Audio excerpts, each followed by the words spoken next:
the dragon fruit. I was just eating a dragon fruit. They're such amazing fruits, right? They look so interesting. And then the fact that you just cut it in half and then eat it, basically like you're eating fruit, like just pure fruit ice cream.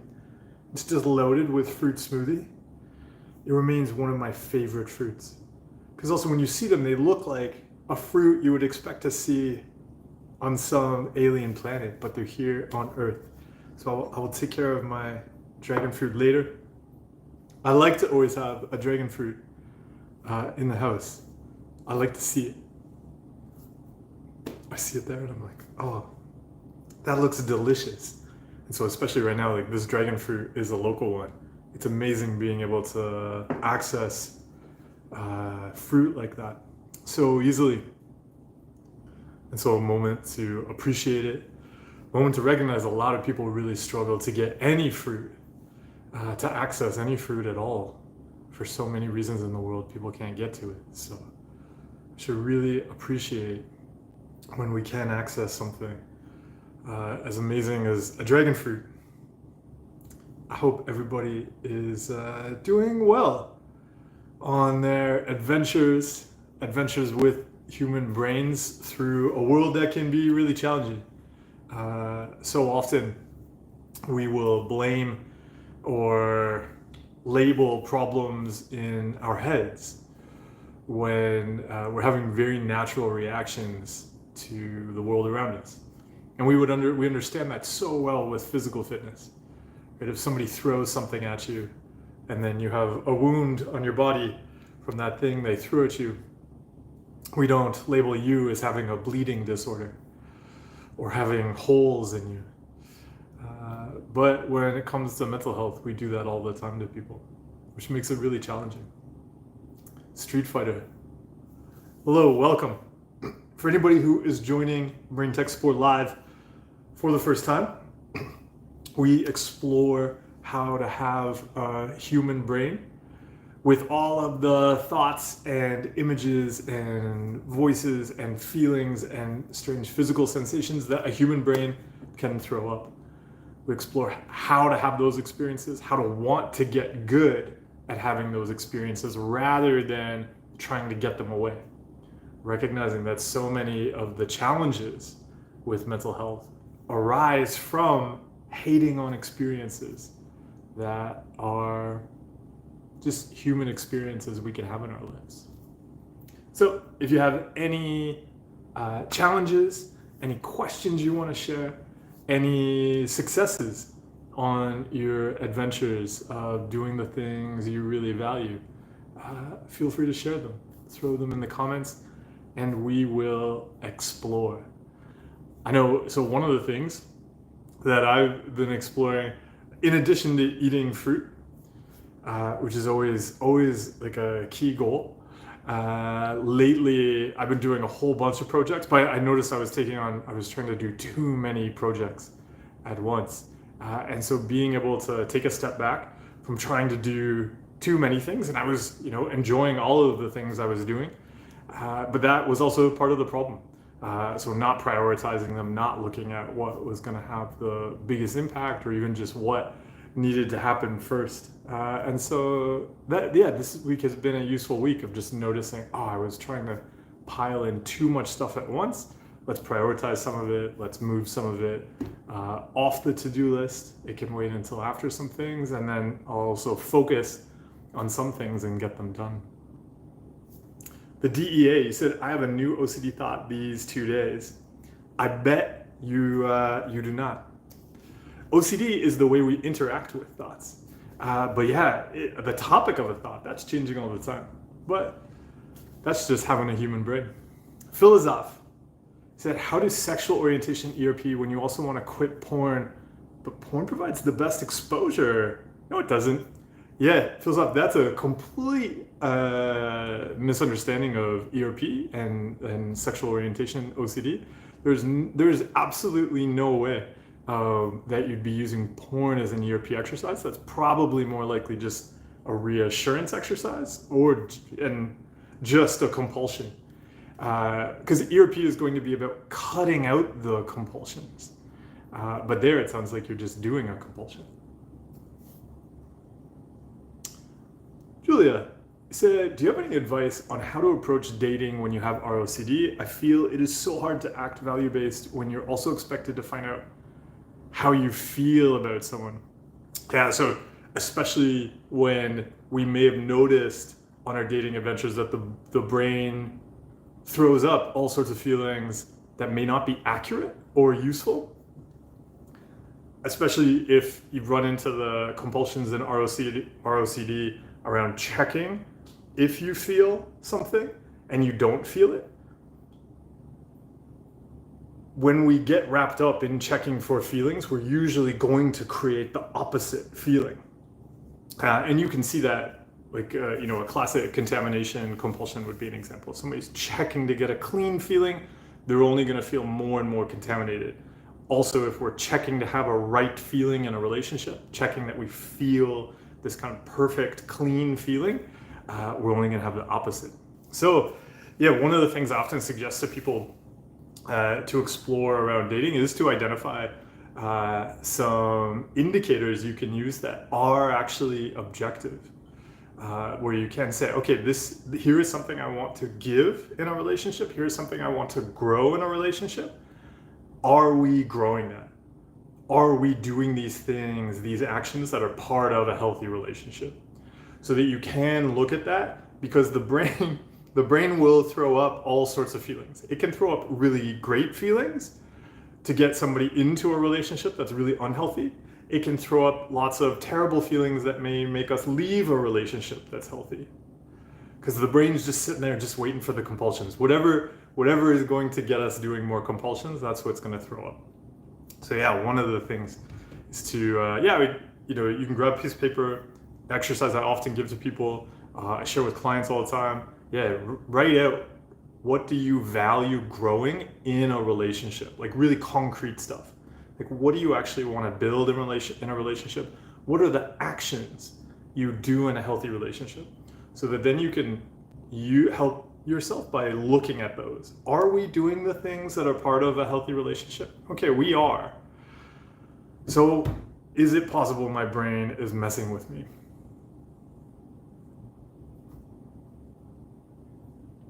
The Teddy's channel, he said, do you have any thoughts on ICBT treatment for OCD? Yeah, can you explain what you mean by that question?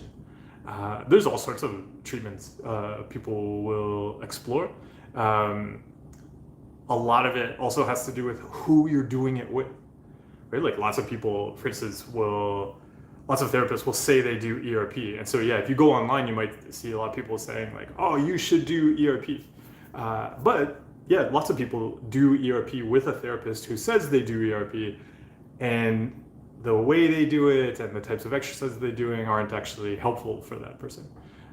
And yeah, a lot of the times, like, you're going to find a lot of the same goals, say with ICBT, CBT, ERP, ACT. It's going to be more complex than just saying, is this a good type of treatment? People find a lot of success with a lot of different acronyms, but there's more elements at play there. So yeah, if you're exploring it, have you tried out some of the exercises? What have you learned from that? If you're working with a therapist, yeah, how do you like exploring ICBT? Yeah. Oh, and as Bagel asked very similar questions just down below. Thanks, Bagel.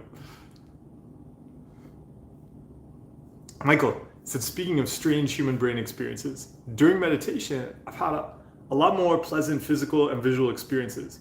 Am I supposed to let those go? Magical thinking seems to happen after. I'm not new to meditation, but new things are happening during meditation. So even, Michael, in that question, I'd be curious, like, what would be the alternative when you say, am I supposed to let those go? What would be the alternative? Because just the reality, they are going to go, just like any kind of human experience. But then you said magical thinking seems to happen after. That could be useful to explore shifting some of the power or positioning the control back with you. Because magical thinking, sure, the brain can throw up some kind of, thought like, oh, like do this right now and you'll control the future, or don't touch that thing, a bad thing will happen. So it can do that. It's welcome to do that. But we don't have to engage with that. We don't have to continue thinking about it, ruminating about it, or participating in the compulsions. And so, yeah, that could be interesting to explore too. When you say magical thinking happens after, I mean, it's okay if magical thinking happens, but are you getting involved in it? That's an opportunity. You could step back. You don't have to do anything with it. Bronson narrator said, why does sometimes OCD thoughts seem too real and try to mix up past real events and try to convince that I like it? Yeah, so one of the challenges I see coming up a lot is that we'll often attach this idea of something in our heads being real and feeling real. But that's something we invent. It is no different than saying, oh, that thought feels cool. Oh, that thought feels lame. Like, these are just completely fabricated, totally invented labels we stick on it. There's no thing in our heads that can be anything but a real thing in our heads. But we start to judge and categorize it. And of course, then we're going to judge and categorize it as some things we find threatening. So I would take a step back from all of that. Yeah, it's all stuff in our heads. It doesn't need us to start saying, ooh, some of this stuff is real stuff and some of this stuff is bad stuff. Yeah, it's just stuff.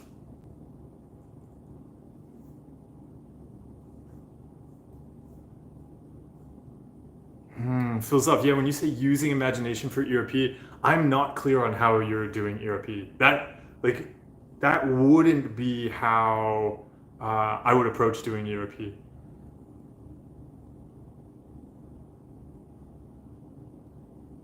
Erica, thank you for joining us and asking an extremely important question. You said, do you like fruit in jam and marmalade form? And what's your favorite? Absolutely. And I think even over having tried many jams, I think I would go with raspberry jam.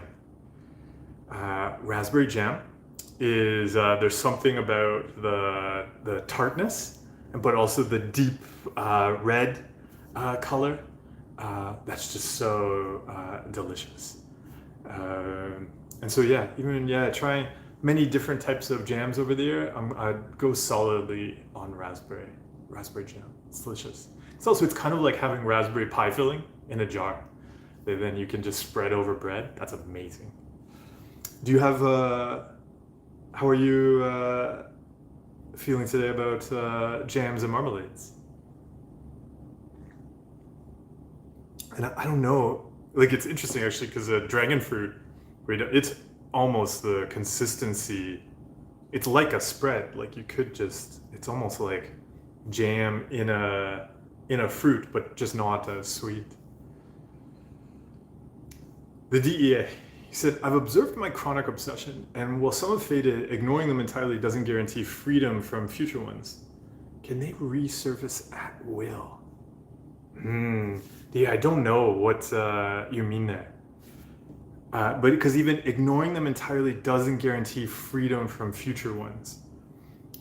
So I would take a very different approach to mental health. Like, I would see great mental health and fitness as the capacity and the willingness to have any thought or feeling.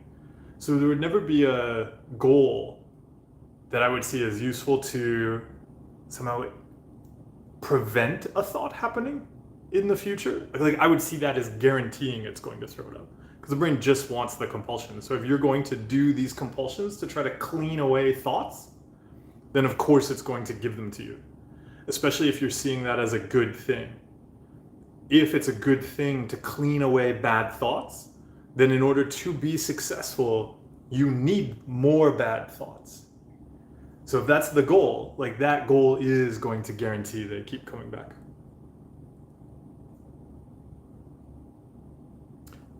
Erica, what is Kaya? I don't know that. Oh, can you share about that on the Discord server after, so we can see a picture of what that is? M1 Embassy, you're gonna change your name to Baguette. Hashtag carbohydrates from bagel. You can see how baguette is more challenging to say than bagel. Maybe churro. Although that's pretty difficult to say too. Bagel is like a really easy. It just flows. It's like poetry.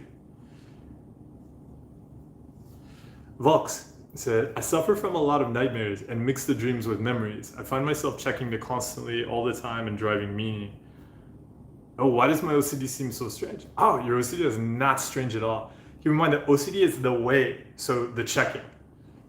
OCD is think of it like a computer, a code in a computer program. So a line of code that includes variables. And so you see the variable there, like what's a thing you're gonna judge as wrong? And so a nightmare getting mixed with a memory and then go, oh no, like that shouldn't be that, or like that's not real and this is real. When something conflicts with a way we believe things should be, then we're gonna try to clean it. So OCD is really consistent. That's the way OCD, right? If we look at somebody with a contamination compulsion, but it's the exact same with the mental compulsions. This should not be this way. I want to clean it. I want to make it the way it should be. And so OCD is really just holding on to those beliefs about how it should be.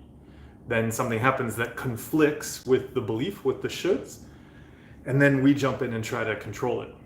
So the first step you could say is allowing things to conflict with the beliefs.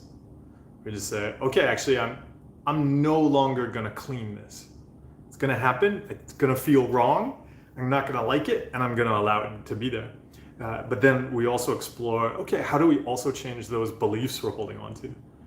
Because if we have a belief that the sky should not be blue, every day we walk outside, it's gonna be really frustrating, and we're gonna try to think of all the ways to make the sky green, which is the color that it should be.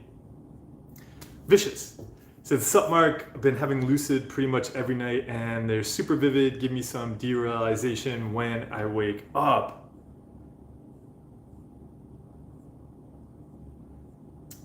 And Vicious, I don't know if you asked the question, but Vicious, one of the things I would throw out there is that derealization, it can really still help to start seeing that they are compulsions. So derealization doesn't happen to us. So if this is something that's happening a lot, could be really useful in the morning to start being curious actually about the judging and checking you're doing around reality. That requires, just like I was just talking about there, that requires us to go, oh, this sky isn't real. This isn't the way it should be. It should be a different way. But the sky is just there. Reality is just there being itself.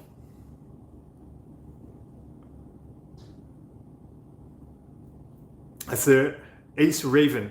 He said, I have a question for you. Can money be something we value when we're trying to focus on things we value instead of compulsions? So it can be. Often I've been working with people when we start to talk about values and they may mention like, I value money.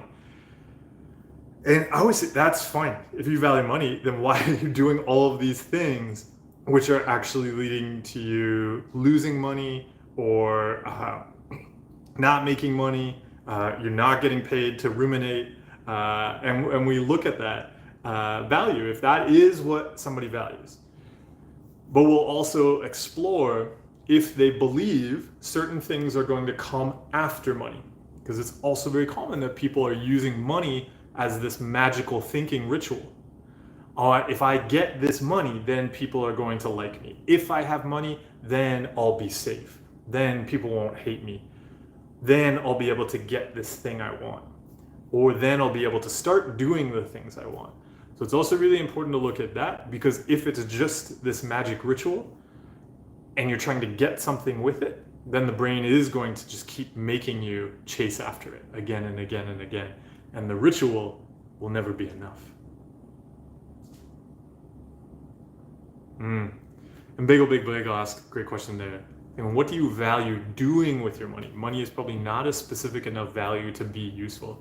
I think a great exercise starting to draw out where we want to be in the future, and start to look at, with an exercise like that, what are the things that we believe we've got to wait to do, or we're only going to be able to do if we have money, that we can actually do right now. Because then we can shift happiness much closer. If we're hiding happiness off behind this invented barrier that we're creating, then it can create a lot of struggle. Stefan, welcome. Thanks for dropping by. Joe Panzer, hello. It's good to see you. I hope you're well too. He said, recently I've noticed I'm obsessing a lot about posting in the mental health Discord. Like if I contribute something and it doesn't get engagement, I think, oh, everyone finds me annoying because maybe everyone sees me not getting better and being a drag, etc., etc. Oh, Joe Panzer, that's a lot of thinking.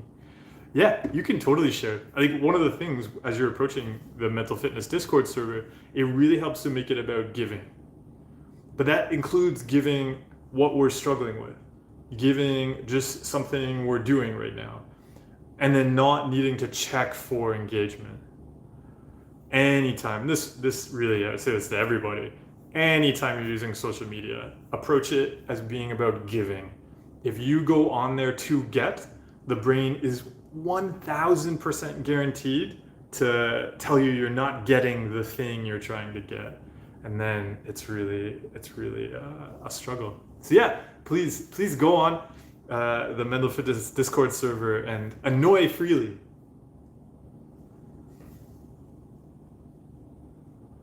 The Teddy's channel. Yeah, he said, I'm 8 modules into the ICBT treatment and finding it very useful, very different to ERP, very much living in the present and staying out of the OCD bubble. Yeah, that's fantastic, the Teddy's channel. Enjoy being here in the present.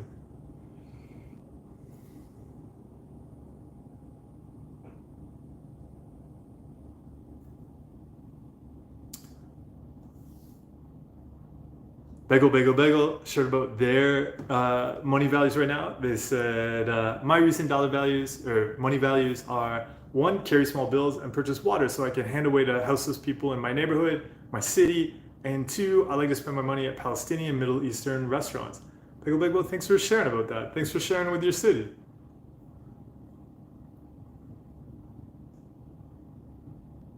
Philosoph. Yes, you asked, how would you go about doing ERP for this? I feel like I'm missing the mark to some extent when doing ERP. Yeah, so Philosoph, first I would start with what it is you want to be spending your time and energy on.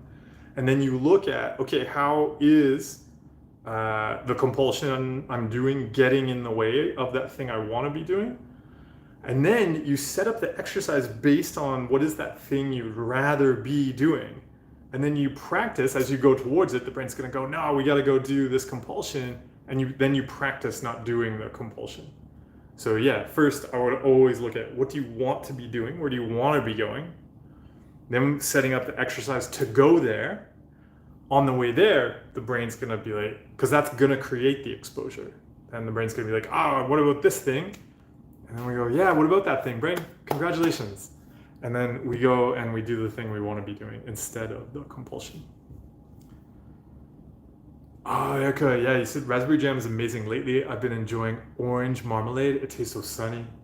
That is really nice. Especially that makes me think like orange marmalade in like February is such like in the spirit of like why things like orange marmalade get made in the first place, right? So we can have like fruit into the winter months. So yeah, enjoy bringing that sunshine into February.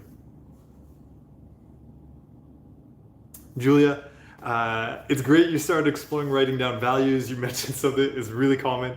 You said, I'm trying to write down values, and this was about relationships, and noticing that most of my ideas are based on feeling a certain way. It's totally normal. It's great to actually get them out there and then see that and then go, oh, okay. Then a question you could ask that I would often ask people, because that comes up all the time, I then say, okay, but how are you gonna do that? So what are the actions of those feelings? And then, yeah, just digging into it a bit more.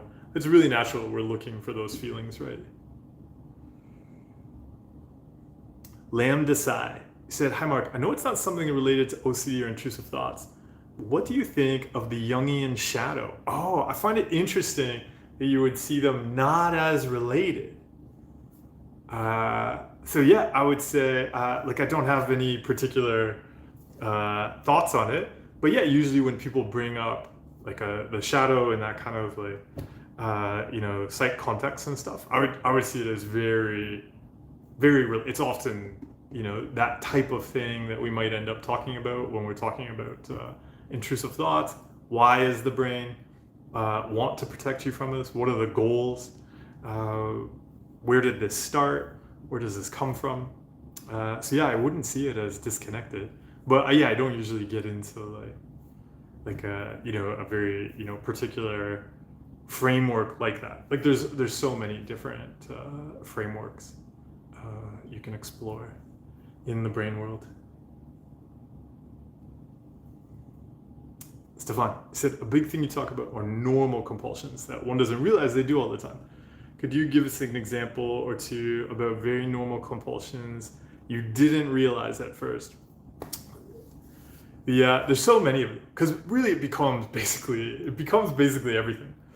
So over on the Instagram subscriber channel, this past week we've been exploring beliefs and changing beliefs. And so if anybody is interested, the Instagram subscriber channel is a place where I share. It's kind of like creating a customized self-help book is the idea. So based on questions and topics subscribers bring up, I create more detailed resources there. So like these beliefs, so like kind of like pages in a little mini digital book that we go through and we explore beliefs. That's what we've been doing this week. If you want to subscribe, you can find the subscribe button over on my Instagram profile. As we were exploring beliefs, so one of the things we were looking at with all of these kind of different unhelpful beliefs we can get stuck on are the ways we'll consistently practice those unhelpful beliefs in our everyday lives. That these beliefs are outcomes of the normal compulsions. And so one that was a huge shift for me was recognizing how much time and energy I always invested in thinking about what other people were going to be thinking. And how was I going to control what other people were thinking? And how that even affected just whenever I was getting ready, like just getting dressed in the morning, just doing any kind of grooming or things like that. It was always doing it with this idea of how I was going to control what other people would think that day. And I was ruminating in my head about that. Everything I kind of touched and put together, and I was running through different scenarios in my head. Caring for myself was entirely about ruminating about other people. And so then when you think about that, like every single day I was getting, an hour or whatever practice ruminating about what are other people going to think about how I look. And if I was looking at myself in the mirror, I was taking care of myself, it was always in that context of kind of like judging myself, trying to control myself just as a ritual to control what other people think. And I saw that as completely normal. And of course there were all sorts of other normal things I was doing, like anytime I was writing an email, doing a very similar process of thinking through all the things the recipient was going to be thinking, and then rewriting the email, and then checking it again, and then sending it, and then going back and rereading it again. And I saw all that as not just very normal, but necessary. That I was controlling what everybody was thinking, and I was doing a good job of it.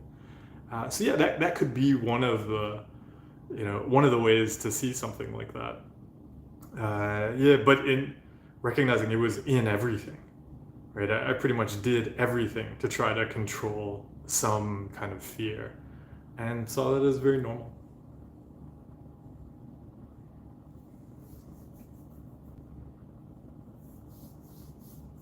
Bagel. Yeah, thanks for sharing about the mental fitness Discord server, the Joy Panzer there, and how we can make it about sharing. Disha said, I was super motivated to keep working on my mental fitness when I was in the worst hole because the anxiety of pushing through wasn't any worse than the anxiety of just existing. However, now that I'm at a comfort zone, aka where I was before the hole, I've lost motivation to keep going. However, there's still things to work on, like certain situations that always induce a panic attack. How do you motivate yourself here? Yeah, so Disha, actually, this is one of the reasons I find motivation is a unicorn fart. And also we want to build fuel around where we want to go. And so even when you mention like things still to work on, I wouldn't try to use that as motivation. Because what happens is then if we only take action to fix something, we need bigger and bigger problems. And you can see it there. So now that the problem's a bit smaller, it doesn't push you as much. So what'll happen is then you'll just kind of leave the problems until they grow, until they're big enough to push you again. The issue with that is that over time we need bigger and bigger and bigger problems to push us, and we're just doing less and less and less. So it's really useful to develop a fuel that isn't problem-based. And that's where values come in. So even when you think of like working on mental fitness, it helps so much to make it about some things we want to grow. So using that fitness concept, not about going to the gym because like, ooh, I hate something and I want to fix it, but going to the gym because I want to get good at lifting heavy things. I want to go faster. I want to improve my mobility so I have a range of motion in life. So really thinking about, what are those things you'd like to go towards rather than what you want to go away from, and then building fuel around that. Oh, Bagel, I like this. You're talking with Joe Panzer there, but I think this is a great thing to share. Bagel said, good mental health is not a ticket you earn and hand in for belonging to the good mental health club. You belong as you are. Exactly. Yeah, we don't have to see ourselves as like some kind of like problem to fix, right? Because again, that judging ourselves as this problem and we've got to go fix it and then we're going to have special access to the future, that is what the brain uses to get us doing all sorts of compulsions. Velociraptor, good morning and good afternoon and evening / night to everybody.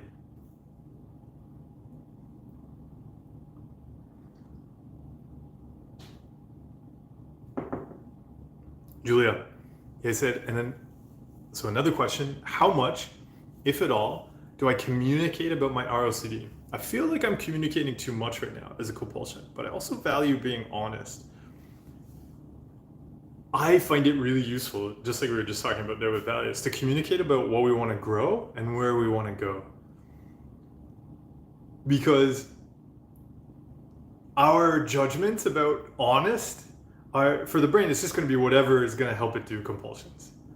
Right? Like if you walked past some garbage in the street, a dead squirrel in the street, and you don't then confess that to your partner, are you being dishonest?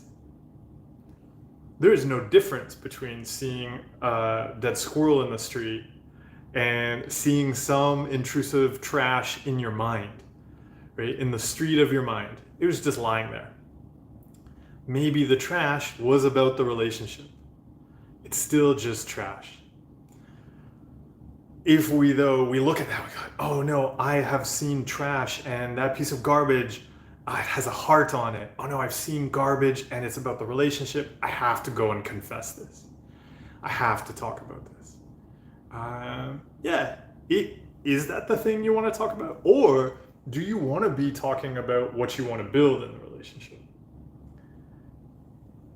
The brain is always going to gravitate towards the garbage. There might be some other things you want to communicate. And so actually communication is one of the things we look at when we're talking about those values in a relationship. What do you want to be talking about in a relationship? And just understand, especially when the brain's in compulsion craving mode, it's going to want you to talk about a lot of stuff that the brain will love, but you may not enjoy and may not be useful to the relationship. So what's useful to you and the relationship?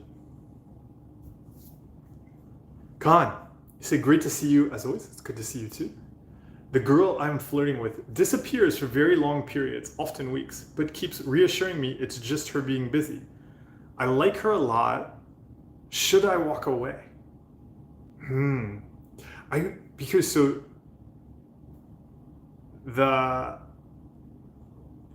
the thing I'm trying to articulate here is like, you believe that based on the information you shared, I would be able to offer some kind of information on whether you should or shouldn't walk away. That is not something I would feel like I have any information to share with you. Again, like actually we've been talking about with relationships, I would look at what we want to be doing in a relationship. Yeah, if right now you're like, all right, like you've been flirting with somebody and you want to take it to some other different type of relationship, where you're like, oh, this isn't somebody I just want to talk with every couple weeks. I want to rent a U-Haul and we're going to put our stuff in it and we're going to go live in a cottage in the woods. If that's like the next level, well, then yeah, you'll have to talk about that. And that may not be something that they wanted. And then you get to see, okay, so they don't want to rent a U-Haul and move to a cottage in the woods together. All right, I guess I can't do that with them. I will go find somebody else I can do that with. But yeah, if there isn't communication on what you mutually want to do together, then yeah, it's really difficult to see. And we also can't expect somebody else to know if we haven't communicated that. So yeah, it looks like you'll have a chance to communicate or explore yourself even. What is it you want to be doing in a relationship? Yaks mowing and garden care. Yaks are great at mowing and taking care of gardens. Said, I know you dropped a video on this, but I've managed to come to terms with intrusive thoughts and it's quieter. What do I do with the quietness? Yeah. So yeah, there is the video. Now, have you already watched the video? And you're wondering, like you aren't sure yet where you want to go now that it's quiet. It is really fascinating, right? Like the brain does start to shut up. And then we see just how hooked we were on constantly solving problems. Because we get the thing. Also that for some reason lately, there's been a lot of people sharing weird things about recovery on the internet, I've noticed. Like that basically recovery is just like no different than having, like struggling with the brain and struggling with mental illness. But it's quite different.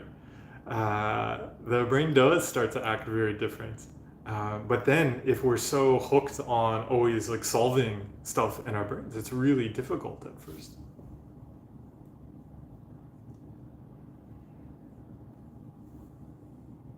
Mud said, I have thoughts I like having, although often painful or confusing, about an experience I had that was a big deal for me. I still want to talk about and feel I have something to learn from it. That sounds like a great thing to share about.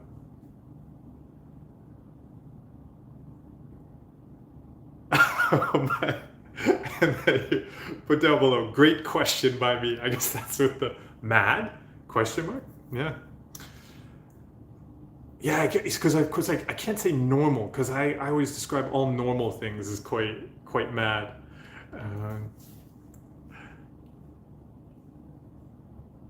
Adela said, I wanted to ask something about studying. I have to learn a lot lately, but I am struggling with it a lot because I always end up thinking about what if I can't make it? What if I have to move back to my country? What would others in my class think? Yeah, you see, Adela, how natural it is that when there's a big uncertainty, right? Like, oh no, I like if we're in a country where we don't have a particular status, we may have to leave, because if it's tied to being in school or something like that, it adds this layer of, oh no, like I have to control these things. And then our brains, you see, like what the brain is doing there is not strange at all. It's not mad. It's not crazy. The brain is trying to help. Our brains see big uncertainties, especially uncertainties that affect our security, our capacity to live. And the brain just goes, oh no, like, we want to stay here or we want to do well in class. Okay, I'm going to think of all the things we need to control. And so the brain just is trying to help, but then if we get caught up in it, that itself starts to interfere. So one of the things you can often do with that is when you notice those uncertainties coming up, noticing that part of yourself that is just scared, that is just trying to help. It is like having a little kid there who's just going, oh no, but like, what if we have to go home? What if we have to leave the country? What if we can't, stay in this program or something like that? Giving them a hug, understanding why they want to control that, understanding that the brain is just trying to help right now. It does want to control something that's uncertain. Being able to feel that care, that actually when we can touch that care, and we're not just shoving it down, or we're not like, oh, don't think about that. We can go, yeah, you know what, that would hurt. And yeah, that is really uncertain. Yeah. And that's why I'm gonna study right now. Like, I am taking care of things. And we give ourselves that trust. So yeah, it can be useful. So the motions that are kind of noticing it, giving it a hug, touching that care, touching that uncertainty, and pivoting to the fact that you are taking care of that. And it doesn't mean there's going to be certainty. There is going to be uncertainty. But giving yourself that trust. You're taking care of things. And if there are supports that you can bring in to help you with that, do that. Like, let it be easy. Connect with others. Find study buddies. Get all the help and all the support that is going to help you with taking care of that. Yeah.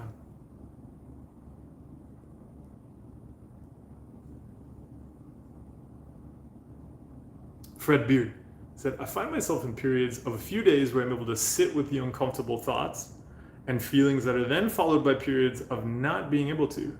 Not sure why. Any advice? So Fred, I'd say, so it could really help. So it's not just uncomfortable thoughts. It's uncomfortable experiences, which may be thoughts, but could be feelings, could be images, could be voices, could be physical sensations, could be how we're interacting with thoughts. So like what you've described there is a thing, right? You're judging as like, it shouldn't be this way. What if? Yeah. Just like sometimes we go to the gym and we lift tons of weights, and sometimes we go to the gym and we start to lift weights and we're like, oh, I can't lift this today. We're just going to keep on going to the gym. And so what if it's okay for things to not be consistent?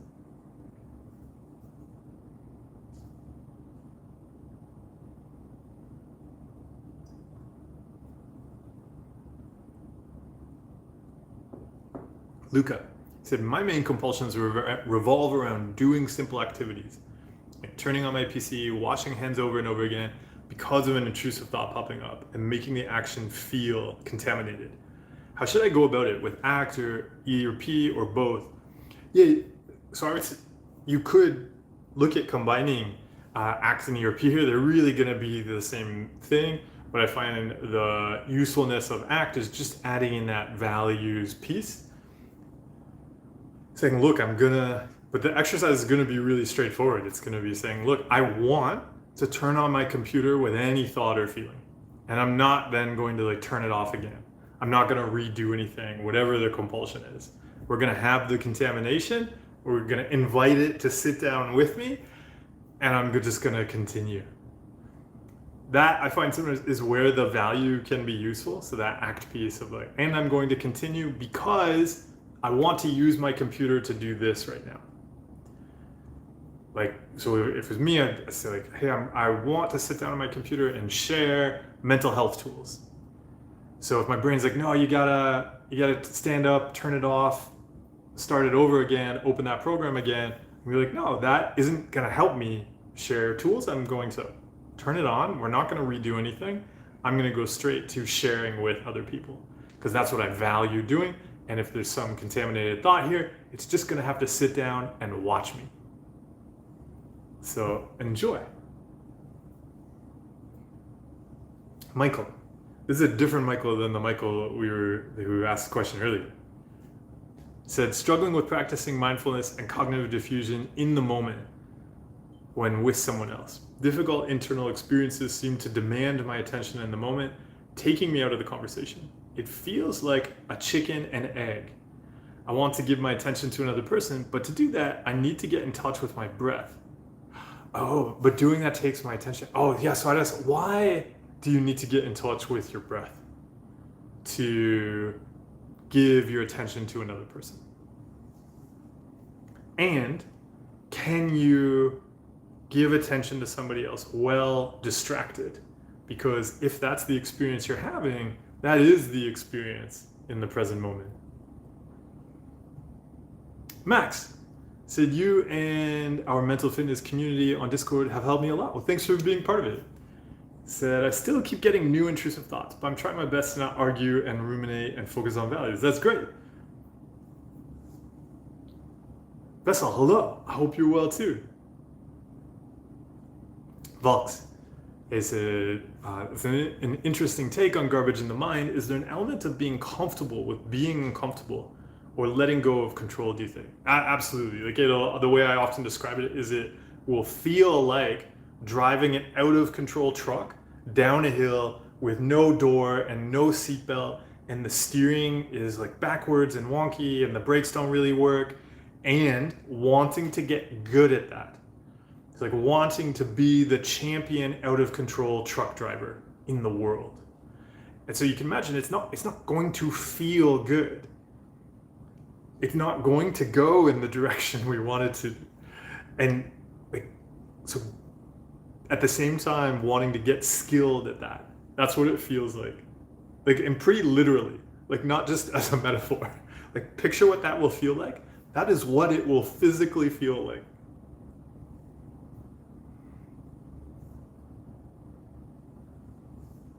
Max also said, I'm trying to be mindful and meditate, but I start getting scared if these itself could become compulsive. So absolutely, people can often try to use meditation as a compulsion. And so it's useful to then explore, how are you not going to use it compulsively? And so one of the ways to do that is to set a goal that is about meditation. Not about, I've got to have this special skill to like do something with thoughts and feelings. So yeah, how do you want to explore meditation just to explore meditation for its own sake?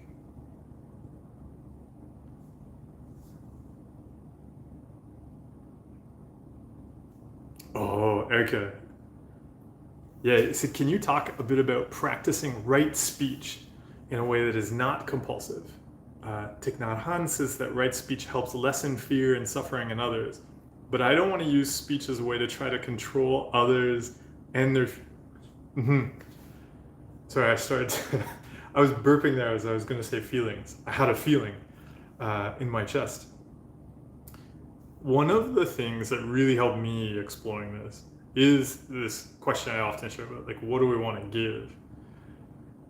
And I find it's not going to be, at least for me, it wasn't about kind of, okay, I'm gonna like have right speech.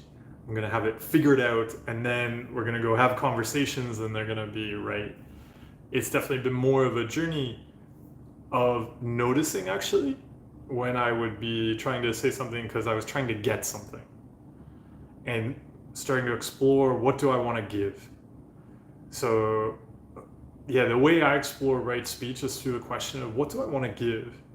But then quite often I'll notice after a conversation, oh, I was trying to get something there. Or I was trying to, even if I was trying to get that person to laugh. And I realized, oh, but that wasn't a good joke. And then I was like, oh, but yeah, I was just trying to get them to laugh, because maybe I thought, oh, if I get them to laugh, that means they like me, or they're happy, or we're not going to have a conflict, or something like that. And so having that compassion, I think, to ourselves, to notice what we're trying to get in conversations, and then explore instead what we want to give. For me, that's been a really enjoyable way to explore communication differently. And I would still say I think a lot and look a lot, whether I'm writing or sharing something with others, starting from that question of, yeah, what do I want to give in this conversation right now? And then I think we can see how to share something also in a way that isn't maybe hurtful. Because if we're doing something with speech that is hurtful, there's, I'd say, a pretty high chance we were trying to get something. And yeah, when we give, we may actually notice that something we give might, somebody is going to, see that as, hurtful or have a difficult time with something like that. But I think in that sharing, it's much easier, and we can approach it with more compassion, because we know it is something we do want to share.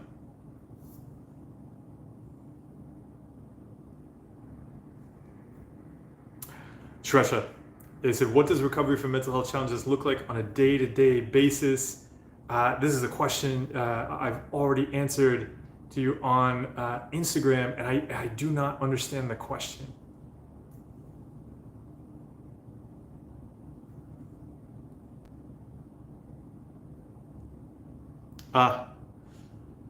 Okay, so you're mentioning that a lot. At the same time, I do tend to rant and vent to people around me when I'm angry, and I can see that this is not right speech and probably isn't helpful to me or the people around me. Yeah, but that's a great moment to notice, like, if we're upset about something, that, like, being able to give that hug and notice, oh, like, even if we are trying to get something, like, oh, why am I trying to get that right now? What am I trying to get? And yeah, sometimes we notice that, and then we can say, oh, there could be this other way to give to myself what I'm looking for right now. But sometimes there's not.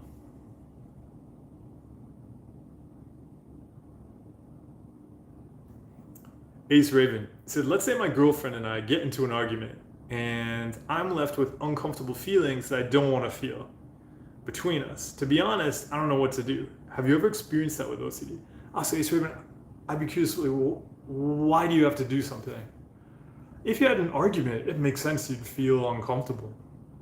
But there it could be useful to look at, what do you find difficult with having uncomfortable feelings? Do you believe that a relationship shouldn't have those and you need to get rid of them? Because then if we're like, oh, there can't be any uncomfortable feelings, sometimes trying to avoid that can lead to even bigger uncomfortable feelings. But it can also sometimes prevent the opportunities to get closer to each other. Relationships aren't always going to feel comfortable.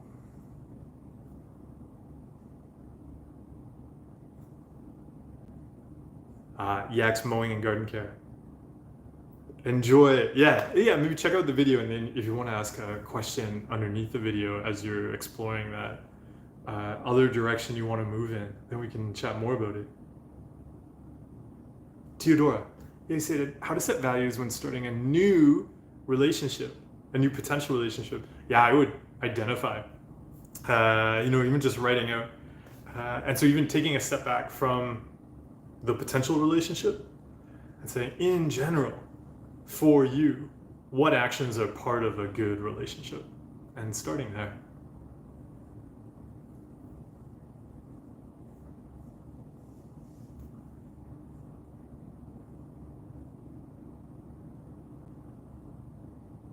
A. Vainberg, he said, what are your thoughts on people with OCD being labeled as people whose brains have some unhealthy pathways? So I wouldn't. I don't. If somebody did that, there's all sorts of things. I say horrible things about the brain all the time. Like, it is not even in the top 5, top 10 organs. So somebody said, brains are not helpful. I would agree with that, but I would say that for everybody. So there's nothing at all unique about somebody that has picked up the OCD label. These are very natural, as we've been exploring tonight. Like, the brain's not doing anything wrong. If anything, the brain is just too good at trying to identify and prevent pain and loss. That's all it's doing. It's just trying to protect the goals that we set. So I wouldn't see it as being disordered. It's just trying to do its job. And often it's trying to do its job in a way that, we taught it to do that. We liked getting certainty. We liked getting control. And then the brain goes, okay, I'll help you get certainty and control about all of these things. It's just these things are impossible to get certainty and control around, and then we feel distressed. But the brain's not doing anything wrong.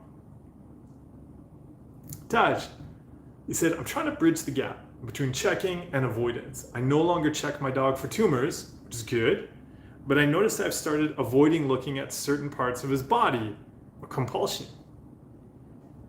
I would start with the question of, what do you want to give to your dog? Dogs are wonderful.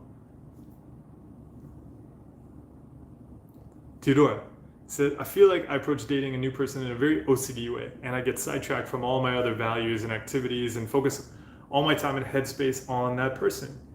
So how could I best approach dating and values around it while maintaining a healthy balance with my other values as well? Brain is throwing a lot of impulsive actions like checking my phone, text. So yeah, Theodore, you see it there. So when you're identifying what of those values, those actions in a relationship for you, it's identifying exactly what you've already seen. Right? Like, we have to cut out the checking. So you said the brain is throwing a lot of impulsive actions. The brain can't throw impulsive actions. It can throw an impulsive urge to check your phone, but you have to check your phone. So starting to see that, yeah, the brain can throw up like, oh, I really want to see if they send us a message. Let's check. And be like, you know what? I'm not going to check. And yeah, maybe because I didn't check, they're never going to talk to me again. So that's the very first exercise in my book, in You're Not a Rock, the mind workout. It uses that specific example too. That, oh no, I'm not, because that first exercise is about not checking your phone. It uses that fear too. Oh no, if I don't check, I'm going to miss out on the one. So it's going, okay, I guess because I'm not going to check, like, I'm going to be alone the rest of my life just because I didn't check my phone right now to see if the potential partner sent me a message. You can do that. But yeah, it's not the brain that makes us do that.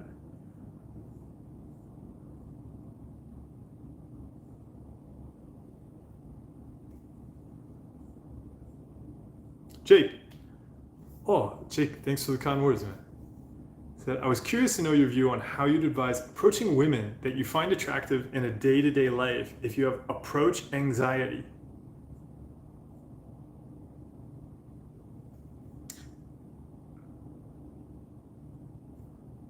I would be curious there, Jake, about specifically what you mean by approach anxiety. But in general, so I wouldn't differentiate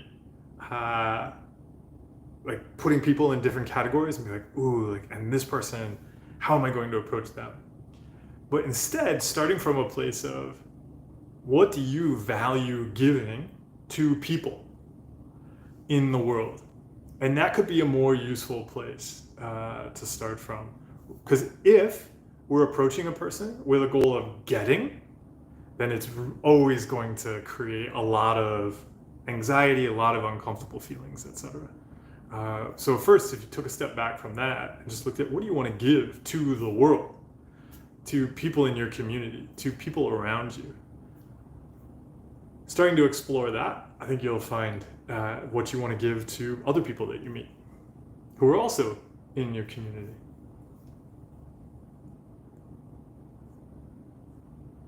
Luna the Gray. You know what? Luna, it says my second question at the start of yours, but I didn't see any other question from you. And even at least in my chat window, you're the only reddish orange little avatar letter. But yeah, so if you asked a first question, I have not seen it. But to your second question, you said, my second question is any tips on a meditation practice without getting into compulsions around it? Figuring this out as I navigate the practice without a teacher anymore. And so actually, now that you mentioned that, I recall our conversation from the previous live stream. One of the things you can do with a meditation practice is setting really some simple actions, like really taking out any kind of idea of like, oh, I've got to get something, or I need to, do this in a particular way, or I should be doing something. And so you might just say right now, hey, like, here's a type of meditation, or here's some meditation, some guided meditations I really enjoy doing. And what happens if I say, like, for a month, I'm just going to do this guided meditation a couple of days each week, and that's it. There's not some other thing I'm exploring right now. There's nothing I have to get. There's nothing I should be doing. There's no thing I need to control right now. I can just rest in meditation.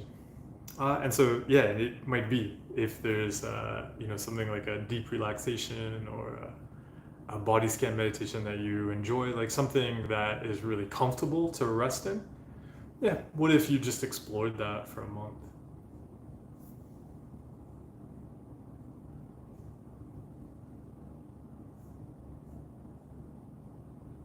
But he said, but isn't only ever giving, like accepting being disconnected from everyone, isn't getting totally natural and a form of giving to the self? Yeah, like one of the things we always look at with giving is like giving to yourself is a huge part of it. I guess like what do I want to give to myself today? What I'd look at there though is if we're going to give to ourselves, it's going to be something that we can give. Because if we're trying to get something to give to ourselves, it could just set up.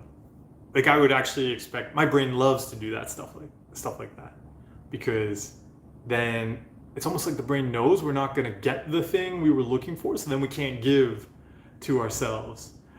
So yeah, absolutely, giving to ourselves super important.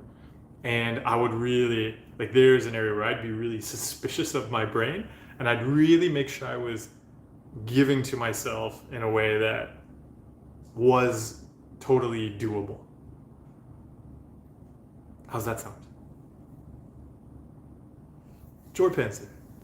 So Mark, you often mention that if we try to get something from a situation, that's the brain will 10,000% ensure you can't get it. Is looking for a good outcome or perfection, therefore never helpful? Even so, what if it comes up? Like if somebody's looking for that, I think it's then still really useful to look at what are the actions that we're going to do that may or may not take us there, but give us at least the best chance of doing the actions that we want to see happen. And so a great example of this I always point out is flying an airplane. There is no guarantee of everything going perfectly. There's so many unknown things that can happen. But we really benefit from people proactively doing the actions that are going to care for that really complex system so that it has the best chance possible of navigating all of the uncertainties. But the goal is on doing those actions that care, doing those actions that prepare and set up, rather than also like checking afterwards. Like you don't want your pilot stopping mid-flight to check and just make sure everything's like the doors are sealed, because we know like if it's a Boeing, like they're probably not.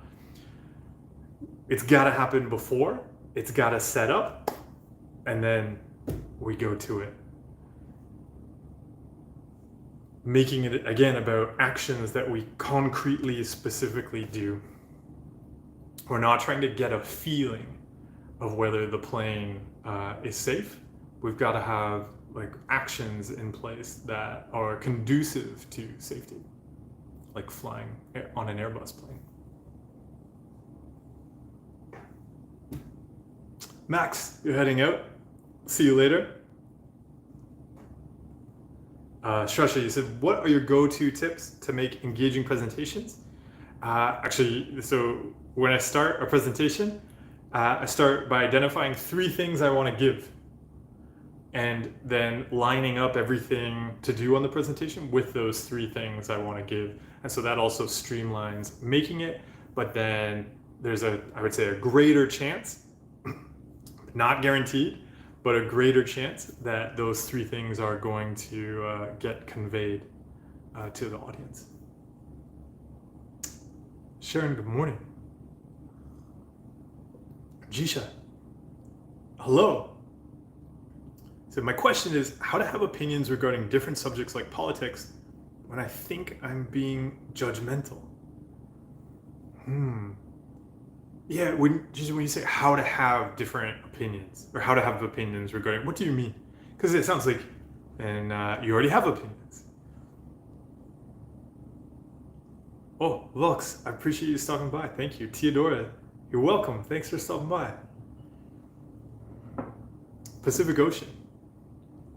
So if I have a physical resentment to do what I value, shall I go into it and do the thing with resentment? Like appreciate it and just not focus on Pacific Ocean? I'm not sure what you mean. Are you just jealous of the Atlantic Ocean again? Raising 717. So every time I head on public transport with my friends, I get bad anxiety. Even though I tell my inner child I can handle whatever happens. On my own, I'm fine. What should I practice?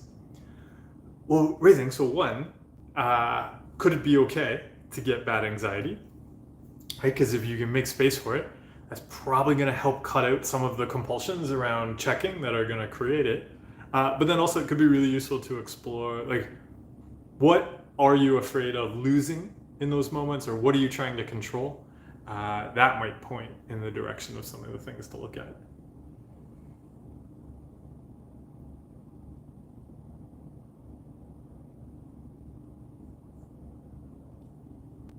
Jisha, he said, the way you've made a video to start your day, what could be certain questions to ask to yourself to track progress at the end of the day? So with tracking progress, I always just look at actions. So it would really depend. So if you were looking at that video, some of the questions are, what do you want to give? So if you identified, hey, today I want to give this thing, then at the end of the day, you might look at, like, so did I give that? If I didn't give it, why not? Like, was that something I actually control giving? Or tomorrow, am I going to look at doing something different so that it is something that I can give?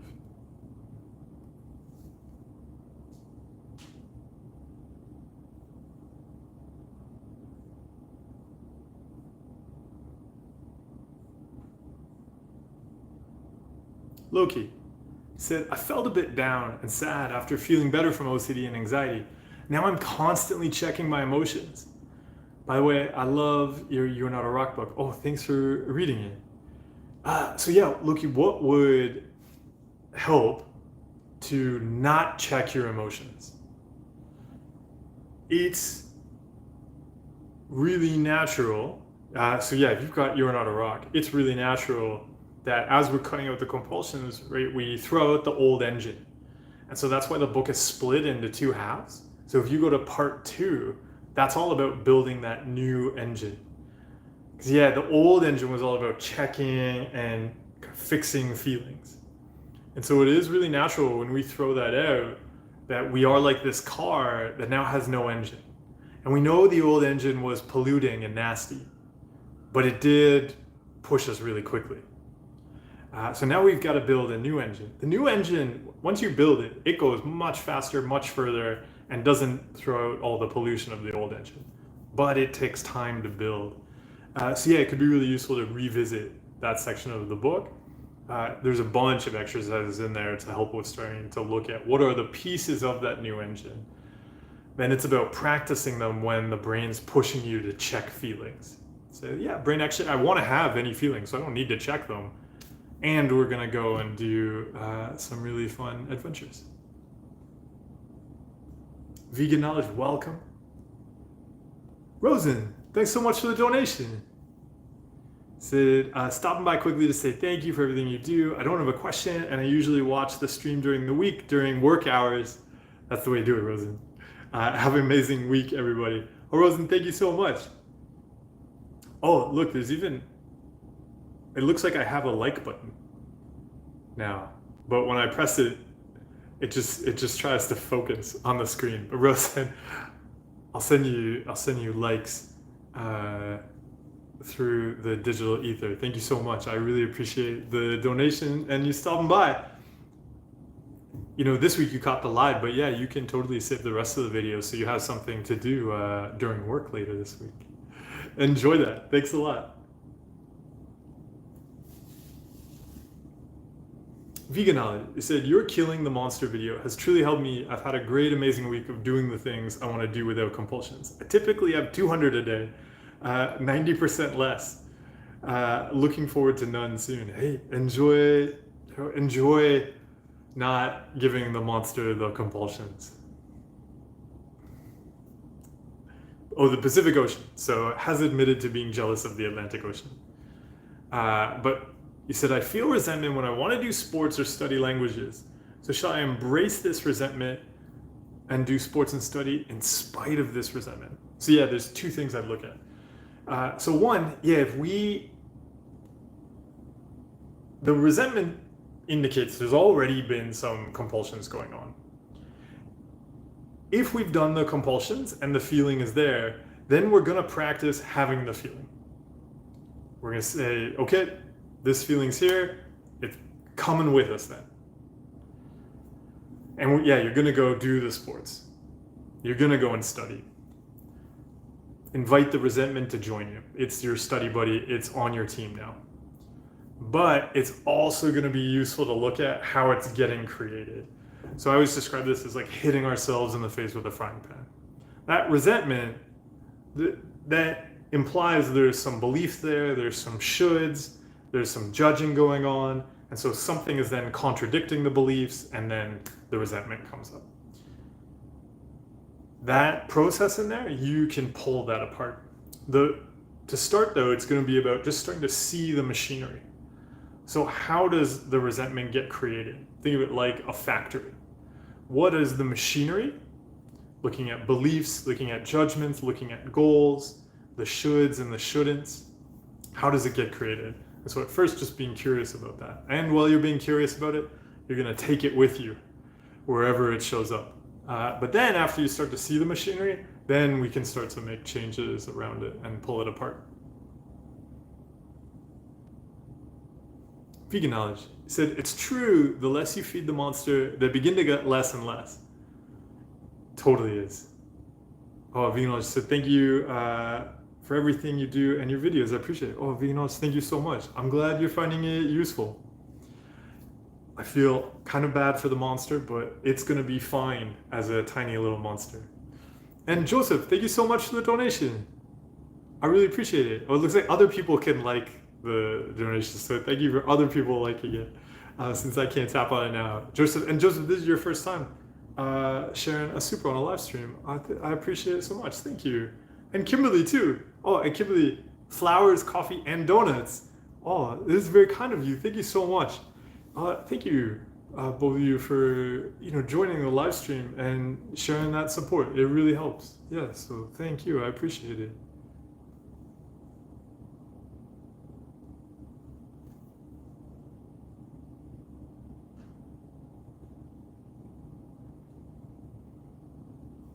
Luna, I see. Yeah. So you did ask another question. I'm not sure. It does not show up in the live stream. There might be a word like YouTube. This has come up before. YouTube has some automatic, like sometimes it'll show me something is like being moderated and I can say yes or no, but it also has some automatic things it just will not allow and they don't even show up. And so I'm not sure, maybe there's something in the question that just kind of triggered one of its automatic gates.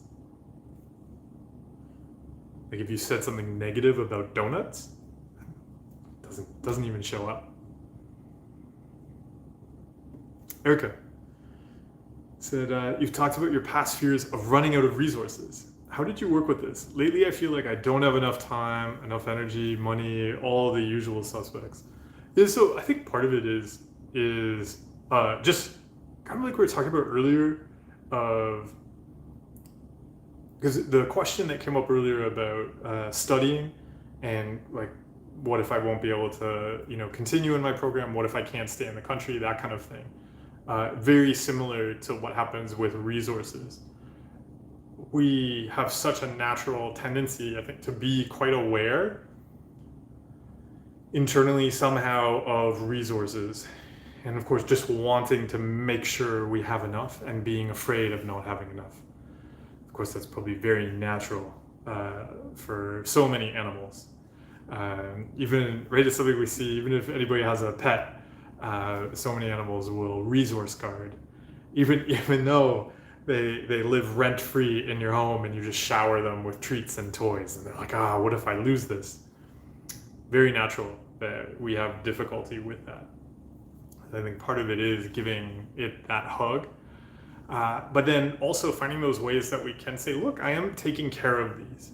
And so sometimes when there is, we're noticing a bunch of anxiety around resources, it can be useful to look at, is there any unnecessary uncertainty that we can remove? Are there ways we can help ourselves see that we are taking care of things?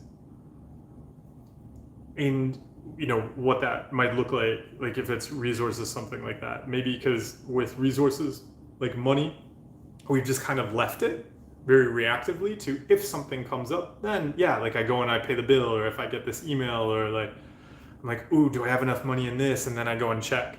So if we've been very reactive with resources, which is nothing, it's very normal, starting to have a time where we might say, even if it's once a month, actually there's going to be this time when I, do some budgeting, or I proactively look at what are the expenses I have this month, what do I want to spend money on, and things like that. Because it takes it out of this realm where the brain is just like, I don't know what's going on and it must be terrible, to, hey brain, I get you have your concerns, but we have our time each month when we're going to look at the finances and we're going to do some strategizing. If you have a concern, let's take it up there. Because the brain is that kind of coworker who just always wants to be asking you, hey, what's going on with this? Hey, what's going on with this? Now we have a meeting when we're going to, talk about that subject with the coworker. And so it becomes much easier to let the brain know when it throws it up, hey, I know why you're concerned about that. We're going to look at it on this date. Shut up. Get away from my cubicle. And then you push them away. And we give it a hug, as I see Vegan Knowledge pointed out. We can hug the monster too. It's not terrible. But we can also push it away. Jisha, he said, I want to mention one of my favorite videos of yours is seeing OCD as an addiction. It involves hard to easy levels, always helps to do actions when I get off track. Yeah, it totally is. Just when we're cutting out compulsions, 100% really helps to approach it like an addiction. And Luna the Great has emphasized that they did not say anything negative about donuts in the chat. Mm-hmm. We don't know why YouTube blocked the question. Theodora, he said, I read The Happiness Trap, so by Russ Harris, and he talks about how it is normal to have ups and downs with getting drawn in by thoughts and feelings. What is your take on this? I don't know if it is realistic to consider that one point I will not engage in arguing with my thoughts and feelings ever again. For this means getting on and off the track with OCD and is quite tiring. So it might be useful to see there's two things there. So actually there's twice tonight, actually, or this morning, depending on where you are. We've talked about the fact that, things won't be consistent. It is so natural that we crave making good things permanent, and we're terrified of bad things becoming permanent. And so we'll do a lot of compulsions around both of those. The reality is things are always changing. And so, things might be up, things might be down. The problems arise when we go, oh no, it feels different today. It should always be the same. But it just doesn't work that way. And we allow that in so many other areas of life, but we don't allow that, or like to allow that up here. So one is seeing things will go up and down. But then I say two things because when you mentioned that, consider that one point I will not engage in arguing with my thoughts and feelings ever again. For this means getting on and off the track with OCD and is quite tiring. But I would say that we don't have, OCD is a thing we do, not a thing that is a natural happening. So it's not weather. Maybe this is a way to describe it. So like the weather always changing. But yeah, if you don't want to do OCD anymore, if you don't want to argue with your thoughts, that's available. And totally, there's gonna be then still times where something comes up and you realize, oh, I can totally see why that topic really hooked me, and I ran off chasing it. It's wonderful I can notice that, and I don't have to keep going with that. And it's not going to be like, oh no, I relapsed or something. It's just like, yeah, because it becomes like totally a thing you could do if you wanted to, and you don't have to. So yeah, does that kind of explain a bit there? So I wouldn't say that Russ was necessarily talking about like OCD will always be up and down. The experience of the human brain, feelings, thoughts, etc. That absolutely, that's like weather, like that, all over the place. You could have in a day, you could be up and down and all around. But our interactions with it, that's something that, yeah, we don't have to get perfect or control in some special way, but we have a lot of power there to have some consistency. The reason I say this is because, yeah, I have not once today, despite using the frying pan twice, I have not once today smashed my face with the frying pan. There are many actions we could be doing in our lives that we consistently choose to not do.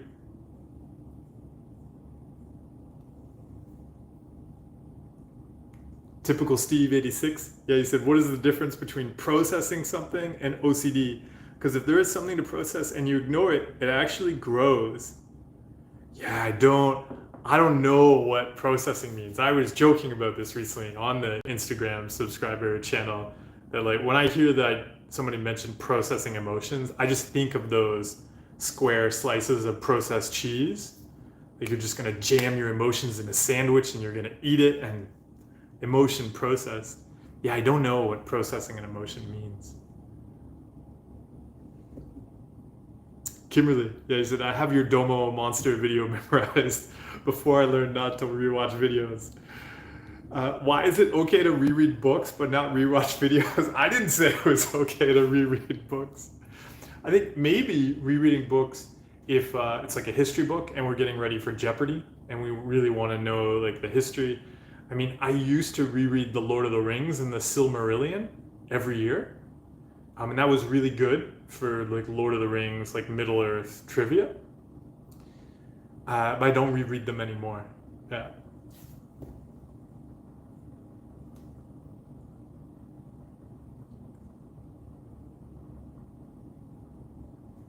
Abworld said, how to know if something you want to do is OCD or not. Like if I want to do something, I get anxiety, and then I think I'm doing something wrong. And so it really helps me to just start by looking at values. And so having a set of values around things I want to give in the world. Because yeah, my brain, if I listen to it, it's going to run all over the place. It's going to want to chase stuff that I know isn't going to be that helpful to me. And so, but rather than checking like, ooh, doing this thing makes me feel anxious, I wouldn't be looking at that. Because yeah, actually, a lot of times, useful things we may do, we may have uncomfortable feelings. And actually really unhelpful things we end up doing, we may initially feel good about them, but they're very unhelpful to us. So I look instead at a set of values. So articulating the actions I want to give to myself and to others, and then those can guide my actions. Oh, Erica has a good story on pets and resource garden. Said, it took my cat 17 years to trust that she would actually be fed again in the future. Look at that, 17 years. And some of that might have just been getting tired at that point. Like, fine, maybe they'll feed me. Or maybe she wasn't as hungry. Yeah, cats, they do not trust. Rick, thank you so much for the donation. Rick, I don't know if you were going to share something else. It got cut off. Or I see you have a Star Trek badge, so maybe it got teleported just as you were sharing it. But yeah, Rick, thank you so much. is your third super in the chat. I really appreciate it, Rick. Yeah, thanks for joining. I see. Yes. Other people have chimed in that they also am. Indeed, bagel, bagel, bagel. Keyboards are like the weather, unpredictable. Mud is also M. Oh, and Luna the Great, you're saying you've tried rewording your question, nothing works. We'll try as a comment later. Yeah, Luna, yeah, under a comment under the video, or if you want to share, if you're in the mental fitness Discord server, I'm not sure, there must be something, some particular key word that you can't reword around, it doesn't like.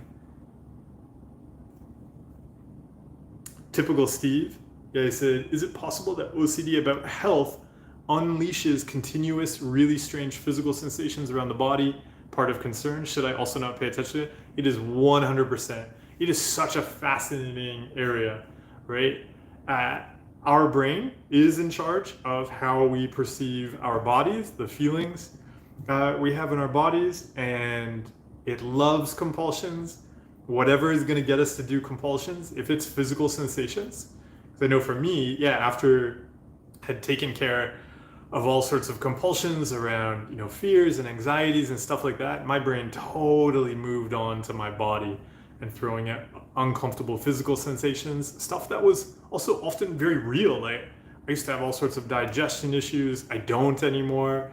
The digestion issues were real, but also I see now they were, stuff the brain was doing. So yeah, as you've noticed, if you're focusing in, you want to fix and control around some kind of physical sensation, it's pretty likely the brain's going to throw up all sorts of uncomfortable physical sensations. So this is one of the reasons why it really helped me to explore these skills, not being about how do we handle an uncomfortable emotion or an intrusive thought, but uncomfortable experiences, unwanted experiences. Because it's going to throw up whatever it is going to fit in that variable slot. What is the unwanted experience? If we're like, oh, I don't want to have physical sensations because those are real, then that's what the brain throws up, which is wild.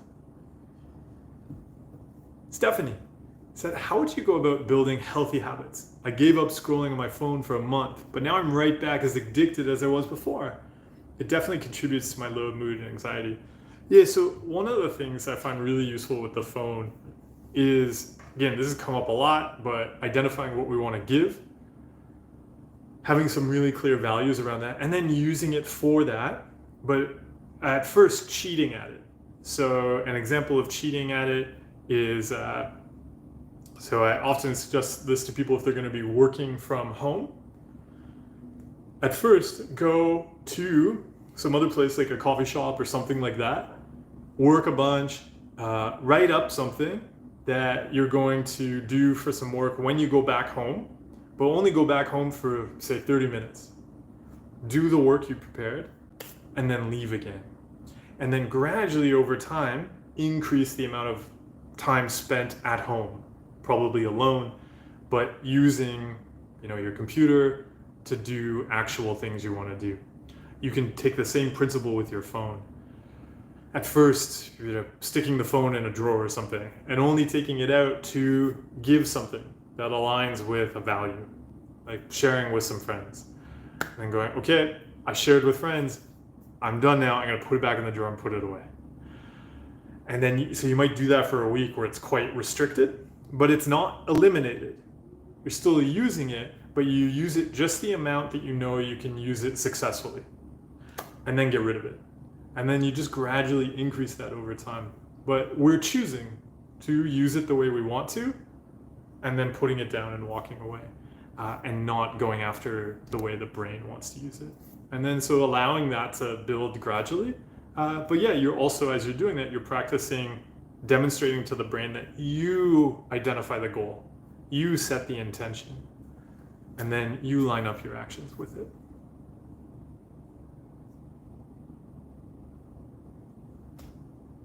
Ashish said, you always say that OCD, anxiety, disordered brains are no different from non-OCD. There is no difference.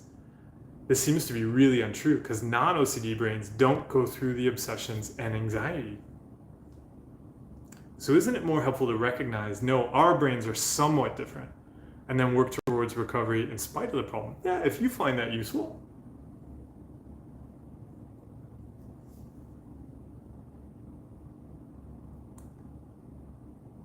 Erica, but your cat is 18 now. That's amazing.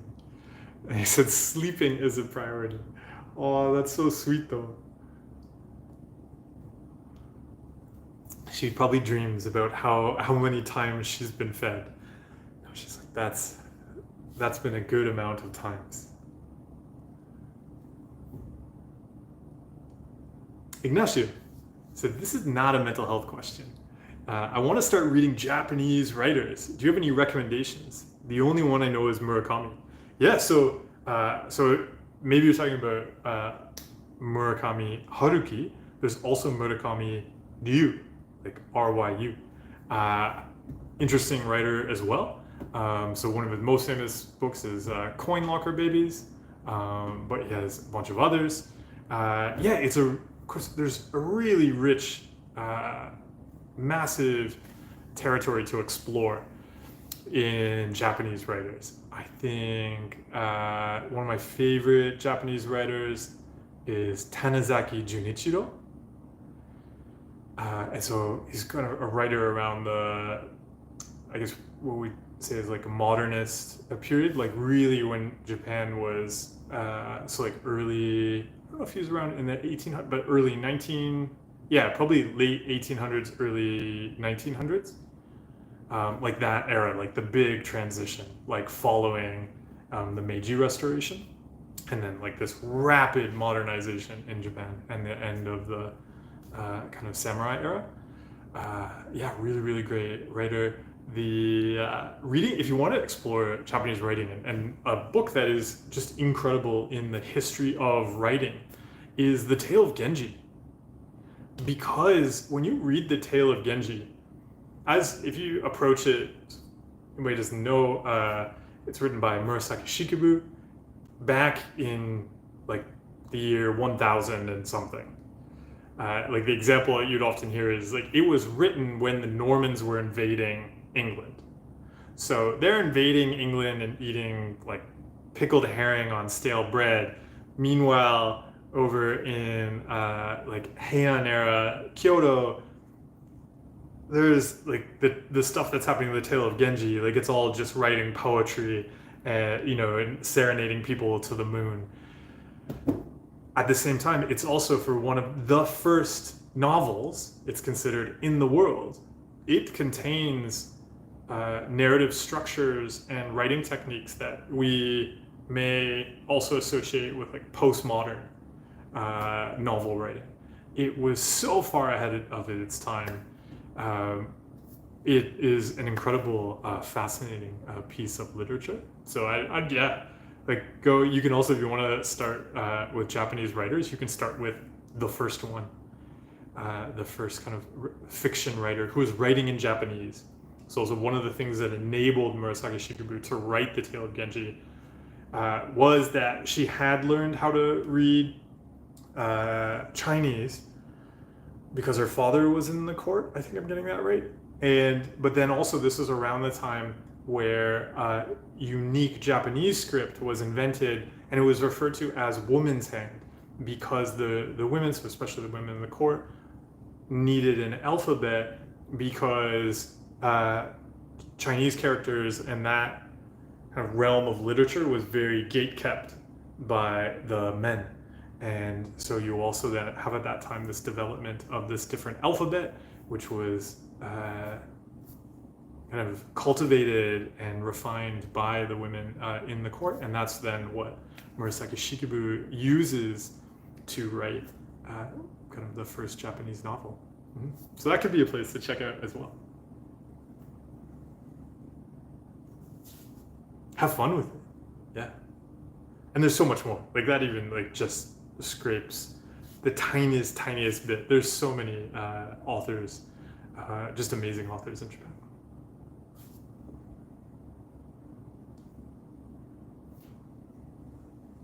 Aboiled said, and also, like when I'm not ruminating and not doing compulsions, my anxiety is low, but then sometimes it can get really high out of nowhere to like a level 8, even though I'm not ruminating when it's gone. Yeah, brains are like that. Oh, Erica, yeah, who shared here to Ignacio on Japanese writers. You mentioned you like Isa, who is a haiku writer. There's often some humor and a tiny surprise. Always seasonality, like the snow is melting and the village is flooded with children.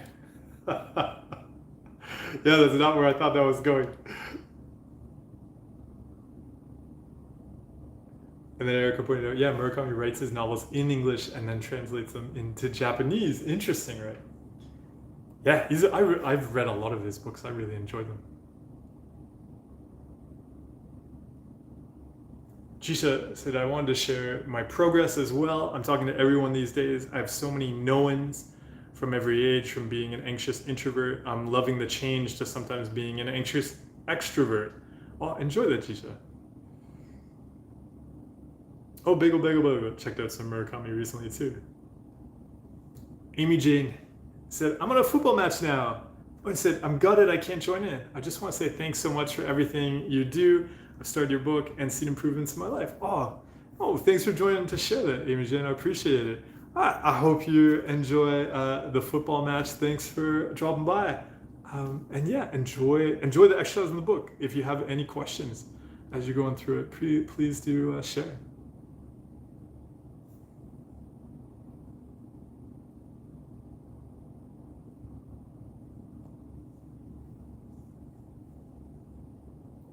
Oh, Ignacio, it sounds like you're gonna get started on some reading. Enjoy that. Have fun with it. And everyone, I know some people are starting your day, so you've got books to go and read. It's the end of the day here, so I will actually go read some books before bed, and we'll wrap things up. I'm gonna finish my dragon fruit too, sitting down here, just waiting to be savored. So I will enjoy some dragon fruit, and then we'll wrap up the day. So everybody, thank you so much for stopping by to share about your adventures, to share about your cats and all of the things you're working on. Or yes, pink or white dragon fruit. It is pink. Of course, a super right. The pink of the dragon fruit is so. Let's see here. There's still one half that I haven't eaten yet. I'm just getting ready. But you can see it's just so, I don't know, the color really come through. It's so bright. It's such an amazing color. And right, so I love too that you just stick your spoon in it. I just use it like a bowl. I will finish off my dragon fruit. Become a dragon. After. Everybody, I hope you're nourishing yourselves. Appreciate the fruit that can be with you and the journey it takes to be with you, and taking care of yourselves. Our brains, of course, are gonna not always be following us around the way we want them to, but we can keep on doing those actions that nourish ourselves, that nourish our relationships, that give to the people around us in the way we want to give to them, and that also give to ourselves. Thank you, everybody who donated. I really appreciate the donations. It's a huge help with doing these live streams. Thank you, everybody, for sharing. Sharing all of the insights with the community. And again, it's really special that we can come together from all different parts of the world to enjoy dragon fruit, but to also enjoy supporting each other on this journey that is not always easy, but hopefully is very human. I will see you soon.